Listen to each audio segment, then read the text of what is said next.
Él está hablando de alrededor de 15 jueces que tienen tomado el poder ejecutivo del país. Están coordinados, están de acuerdo y están trabajando para obstaculizar la agenda del presidente.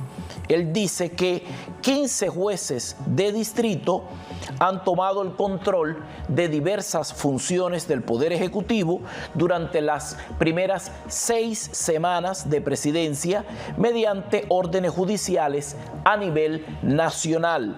Esto podría constituir un golpe de Estado judicial violando claramente la Constitución y más de 200 años de historia estadounidense. Él lo explica de la siguiente manera. Evidencia. There is clearly a potential constitutional crisis involving the judicial branch's effort to fully override the legislative and executive branches.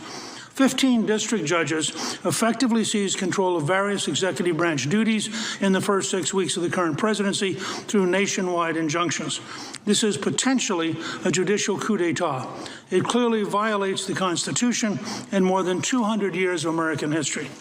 To set the stage for this hearing, let me mention 12 former federal judges appointed by President John Adams: Richard Bassett, Egbert Benson, Benjamin Bourne, William Griffith, Samuel Hitchcock, Philip Barton Kay, Jeremiah Smith, George Keith Taylor, Oliver Wilcott Jr., Williams McClung, Charles McGill, and Williams Tillman. President Adams appointed these federal judges on his way out of office to hamstring the incoming President Thomas Jefferson's agenda. President Jefferson concluded that impeaching the judges would take too much time. He and the Congress simply abolished the courts in which they served via the Judiciary Act of 1802.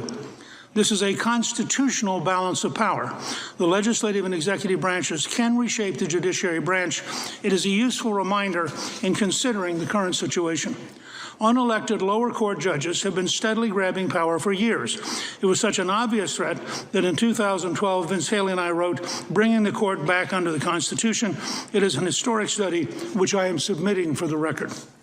According to Harvard Law Review, there were 96 nationwide injunctions ordered by district courts from 2001 to 2023. 2/3 of them, 64, were issued during President's time in office. Furthermore, 92% of the injunctions against President Trump were issued by judges appointed by Democratic presidents. Since January 20th, 2025, lower courts have imposed 15 nationwide injunctions against the current Trump administration.